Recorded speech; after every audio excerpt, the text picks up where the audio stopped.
നമ്മളോടൊപ്പം ചേരുന്നത് മേപ്പാടി ഗ്രാമപഞ്ചായത്തിന്റെ വികസന പ്രവർത്തനങ്ങളിലേക്ക് കടക്കുകയാണ്. ഇപ്പോൾ മേപ്പാടി ഗ്രാമപഞ്ചായത്ത് പ്രസിഡന്റ് കെ ബാബു നമ്മളോടൊപ്പമുണ്ട്. വയനാടിനെ സംബന്ധിച്ച് ഈ 2024 തീരാ നഷ്ടങ്ങളുടെ ഒരു വർഷമാണ്. വലിയൊരു ദുരന്തത്തെ അതിജീവിച്ച് വരുന്നതേയുള്ളൂ വയനാട്.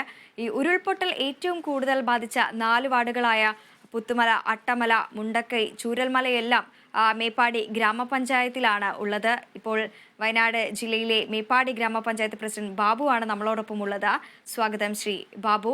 വയനാട് ഇപ്പോഴും അതിജീവനത്തിന്റെ പാതയിലാണ്. ഗ്രാമപഞ്ചായത്തിനെ സംബന്ധിച്ച് ഇതുവരെ നടത്തിയ പ്രവർത്തനങ്ങൾ ഉരുൾപൊട്ടലോടെ ഒരു വിള്ളൽ വീഴുന്ന ഒരു സാഹചര്യമാണ് ഉണ്ടായിരുന്നത്. പിന്നീട് ഇങ്ങോട്ട് നാടിനെ പുനരുജ്ജീവിപ്പിക്കാനുള്ള പ്രവർത്തനങ്ങളാണ് നടക്കുന്നത്. ഇതിൽ പഞ്ചായത്തിന്റെ ഇടപെടലുകൾ എങ്ങനെയാണ് നടപ്പാക്കുന്നത്?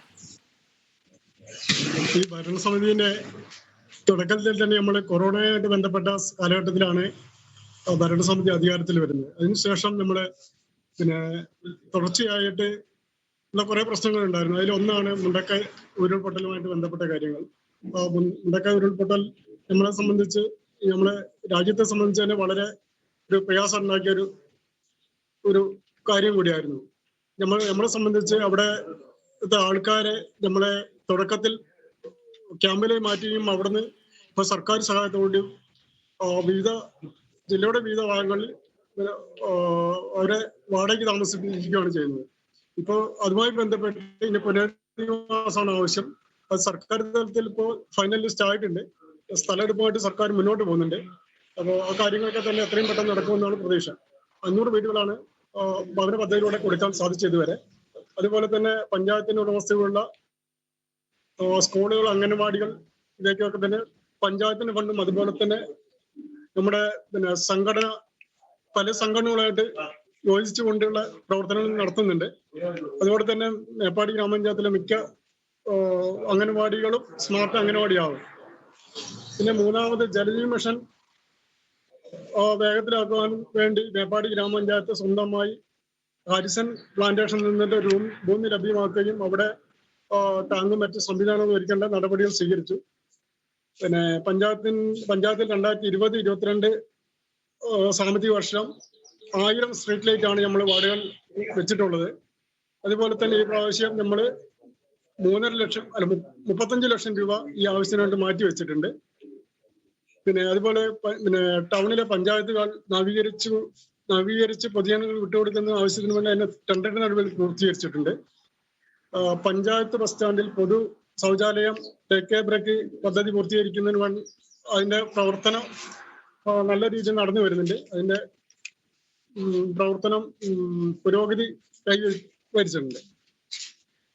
പിന്നെ അതുപോലെ തന്നെ പുത്തുമലയിൽ ഹാരിസൺ പ്ലാന്റേഷനിൽ 1.5 ഏക്കർ സ്ഥലം എസ്റ്റേറ്റുമായി സംസാരിച്ച് നമ്മുടെ മുണ്ടക്കൈ ദുരന്തവുമായി ബന്ധപ്പെട്ടവർ അവരുടെ മൃതശരീരങ്ങൾ സംസ്കരിക്കുന്നതിന് വേണ്ടിയുള്ള കാര്യങ്ങൾ ചെയ്തു. അവിടെ 1.5 ഏക്കർ സ്ഥലമാണ് ഹാരിസൺ എസ്റ്റേറ്റ് നമുക്കായി വിട്ടു തന്നിട്ടുള്ളത്. അതുപോലെ തന്നെ ആയുർവേദ ഹോസ്പിറ്റലിന്റെ നവീകരണം നല്ല രീതിയിൽ നടത്തി. പിന്നെ മുണ്ടക്കൈ ദുരന്ത മേഖല സ്കൂളുകൾ നമ്മൾ മേപ്പാടി പഞ്ചായത്തിന്റെ കമ്മ്യൂണിറ്റികളിലേക്ക് മാറ്റി സ്ഥാപിച്ചു. ഇത്രയും കാര്യങ്ങളാണ് പ്രധാനമായിട്ടും ചെയ്തത്. പിന്നെ വാർഡുകളിലൊക്കെ തന്നെ അതിന്റെ പ്രവർത്തനങ്ങളും മറ്റു കാര്യങ്ങളും വികസന പ്രവർത്തനം നടക്കുന്നുണ്ട്. ഇപ്പോൾ പ്രധാനമായും നേരിടുന്ന പ്രശ്നങ്ങൾ, വെല്ലുവിളികൾ എന്തൊക്കെയാണ്? വെല്ലുവിളി പ്രധാനമായിട്ടും നമ്മുടെ ദുരന്തബാധിതരെ സംബന്ധിച്ച് അവര് ഇപ്പോൾ ജില്ലയുടെ പല മേഖലകളായിട്ട് താമസിച്ചു വരുന്നത്. അതിന് അവര് ഒരു പ്രദേശത്തെ ആൾക്കാർ പല മേഖലയിൽ താമസിച്ച് വരുമ്പോൾ അതിന്റെ പ്രയാസം നന്നായിട്ടുണ്ട്. കാരണം മാനസികമായിട്ട് പിന്നെ അവർക്ക് ഒരു പ്രയാസമുണ്ട്. അപ്പൊ അത് നമ്മളോടൊക്കെ ആയിട്ട് പങ്കുവെക്കലുണ്ട്. നമ്മളെ കൗൺസിലിംഗ് അടക്കമുള്ള കാര്യങ്ങൾ പല സംഘടനകളായിട്ട് സംയോജിച്ച് ചെയ്യാറുണ്ട്. അപ്പൊ ഇത് വലിയൊരു പ്രശ്നമാണ്. അവരെ ഒരുമിച്ച് ഒരു പ്രദേശത്ത് താമസിപ്പിക്കുക എന്നുള്ളതാണ് പഞ്ചായത്തിനെ സംബന്ധിച്ച് ഏറ്റവും വലിയ പ്രധാനം. അപ്പൊ അത്തരം മേഖലയിൽ താമസം വരുന്ന ഒരു വെല്ലുവിളിയായിട്ടാണ് കാണുന്നത്. അതോടൊപ്പം തന്നെ ഈ മറ്റ് വാർഡുകളിലുള്ള വികസന പ്രവർത്തനങ്ങൾ എങ്ങനെയാണ് മുന്നോട്ട് പോകുന്നത്? ഈ പ്രധാനമായും ഈ മുണ്ടക്കൈ, ചൂരൽമല, ഈ ഉരുൾപൊട്ട ബാധിത പ്രദേശങ്ങളല്ലാതെ വരുന്ന മറ്റു പഞ്ചായത്തുകളുടെ പ്രവർത്തനങ്ങൾ ലളിതമായി തന്നെയാണോ പോകുന്നത്? അതെ, പഞ്ചായത്ത് നമുക്ക് ദുരന്തവുമായി ബന്ധപ്പെട്ട് കേന്ദ്ര NREG വിഹിതം നമുക്ക് 28 കോടി നമുക്ക് കൂടുതലായി അനുവദിക്കുകയുണ്ടായി. ആ ഫണ്ട് വെച്ച് ഓരോ വാർഡുകളിലും ഓരോ കോടി വീതം കൊടുക്കുകയും പഞ്ചായത്തിന്റെ വിവിധ പദ്ധതി പ്രകാരമുള്ള ഫണ്ടുകളടക്കം ഏകദേശം 1.5 കോടിയോളം രൂപ ഒരു വാർഡിൽ വിനിയോഗിക്കാൻ ഈ പ്രാവശ്യം നമുക്ക് സാധിക്കും. ഒപ്പം തന്നെ ഈ ലൈഫ് ഭവന പദ്ധതിയുമായി ബന്ധപ്പെട്ട് കൂടുതൽ ആളുകളിലേക്ക് വീടുകൾ എത്തിക്കാൻ സാധിച്ചിട്ടുണ്ടോ? ഈ പഞ്ചായത്തിന്റെ ഇടപെടൽ എങ്ങനെയാണ്? കേരളത്തിലെ ഏറ്റവും കൂടുതൽ വീട് കൊടുത്തൊരു പഞ്ചായത്താണ് മേപ്പാടി ഗ്രാമപഞ്ചായത്ത്. 500 കൂടുതൽ വീടുകളാണ് ലൈഫ് ഭവന പദ്ധതിയിലൂടെ ഈ പ്രാവശ്യം കൊടുക്കാൻ സാധിച്ചത്. പ്രധാനമായും എന്തൊക്കെ തരത്തിലുള്ള നേട്ടങ്ങളാണ് ഇതുവരെ സ്വന്തമാക്കിയിട്ടുള്ളത്? നേട്ടങ്ങൾ നമ്മളെ സംബന്ധിച്ച് നമുക്കറിയാം. പ്രളയവുമായി ബന്ധപ്പെട്ട് 6 മാസം നമുക്ക് പിന്നിട്ട് കഴിഞ്ഞു. ഈ 6 മാസത്തിന്റെ ഇടയ്ക്ക് നമ്മള് ദുരന്തം മുഖത്തായിരുന്നു. അവരെ പുനരധിവാസം അതുപോലെ തന്നെ മറ്റുള്ള കാര്യങ്ങളായിരുന്നു. അപ്പൊ മറ്റു കാര്യങ്ങളിൽ കൂടുതൽ ശ്രദ്ധ ചെലുത്താൻ സാധിച്ചിട്ടില്ല. 6 മാസങ്ങൾക്ക് ശേഷം ഈ സാമ്പത്തിക വർഷമാണ് നമ്മൾ കൂടുതൽ ഫണ്ടുകൾ നമുക്ക് വാർഡുകൾ കൊടുക്കാനും വികസന പ്രവർത്തനത്തിൽ മുന്നോട്ട് പോകാനും സാധിച്ചിട്ടുള്ളത്.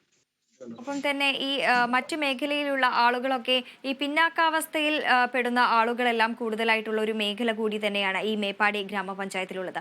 അവർക്കായുള്ള പദ്ധതികൾ, വികസന പ്രവർത്തനങ്ങൾ, ക്ഷേമ പദ്ധതികൾ എങ്ങനെയാണ് ആവിഷ്കരിക്കുന്നത്? നമുക്ക് ഏറ്റവും കൂടുതൽ ഉന്നതികളുള്ളത് മേപ്പാടി ഗ്രാമപഞ്ചായത്തിൽ 63 ഉന്നതികളുണ്ട്. അവിടെയൊക്കെ കേന്ദ്രീകരിച്ചുകൊണ്ട് NREGന്റെ നമുക്ക് അധികമായി കിട്ടിയ തുക ആ പ്രദേശങ്ങളിൽ ഏറ്റവും കൂടുതൽ നമുക്ക് വകയിരുത്താൻ സാധിച്ചിട്ടുണ്ട്. അതിന് ഓരോ മെമ്പർമാരും താല്പര്യം കാണിക്കുകയും അതിനുവേണ്ട ഇടപെടൽ നടത്തിയിട്ടുണ്ട്. അതോടൊപ്പം തന്നെ ഇവിടേക്കെല്ലാം റോഡുകൾ എത്തിക്കാനുള്ള സംവിധാനങ്ങൾ, എല്ലായിടത്തേക്കും റോഡുകൾ എത്തിക്കാനുള്ള ഒരു പദ്ധതികളെല്ലാം ആവിഷ്കരിച്ചിട്ടുണ്ടോ? നിലവിലെ ദുരന്ത മേഖലയിലേക്ക് റോഡുകളും പാലങ്ങളും മറ്റു സംവിധാനങ്ങളും ഒരുക്കേണ്ടത് സർക്കാർ മുഖാന്തരമാണ്. അപ്പൊ അതിന്റെ നടപടികൾക്ക് സർക്കാർ പാലങ്ങളടക്കമുള്ള ഒരു ഏകദേശ രൂപരേഖ തയ്യാറാക്കിയിട്ടുണ്ട്.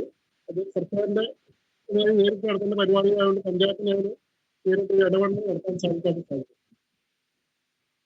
പ്രവർത്തനങ്ങൾ ഏതൊക്കെ രീതിയിലാണ് ആവിഷ്കരിക്കാൻ ഉദ്ദേശിച്ചിരിക്കുന്നത്? ഭാവി വയനാടിനെ നമുക്ക് അതിജീവിപ്പിക്കേണ്ടതുണ്ട്. അതിനായുള്ള ഭാവി പദ്ധതികൾ എന്താണ് പഞ്ചായത്തിന്റെ ഭാഗത്തു നിന്നും ഉണ്ടാവുന്നത്? നമ്മളെ സർക്കാരിന് പുറമെ മറ്റു സംഘടനകളുമായി സംയോജിച്ചുകൊണ്ട് തന്നെ ഈ ദുരന്ത മേഖലയിലെ ആൾക്കാർക്ക് ഉപജീവന മാർഗം കണ്ടെത്തുന്നതിന് വേണ്ടി ഒട്ടേറെ പദ്ധതികൾക്ക് രൂപം നൽകിയിട്ടുണ്ട്. പഞ്ചായത്തും മായി ബന്ധപ്പെട്ടാണ് അതൊക്കെ നടത്തിയിട്ടുള്ളത്. അത് തൊഴിൽ സംരംഭങ്ങൾ കൂടുതൽ ഉണ്ടാക്കിയെടുക്കുകയും അവര് താല്പര്യത്തിനനുസരിച്ചുള്ള തൊഴിൽ കൊടുക്കുന്നതുമായി ബന്ധപ്പെട്ട കാര്യങ്ങളാണ് ഇപ്പോൾ ആലോചിക്കുന്നത്. അത്തരം കാര്യങ്ങളൊക്കെ ഇപ്പോൾ തന്നെ നല്ല രീതിയിൽ മുന്നോട്ട് പോകുന്നുണ്ട്. അതിന് മറ്റു സംഘടനകളും NGO അടക്കമുള്ള സംവിധാനം നമ്മളെ സഹായിക്കുന്നുണ്ട്. തീർച്ചയായും തുടർന്നുള്ള ഭരണവും ഉചിതമായിരിക്കട്ടെ എന്ന് ആശംസിക്കുന്നു. നന്ദി ശ്രീ ബാബു.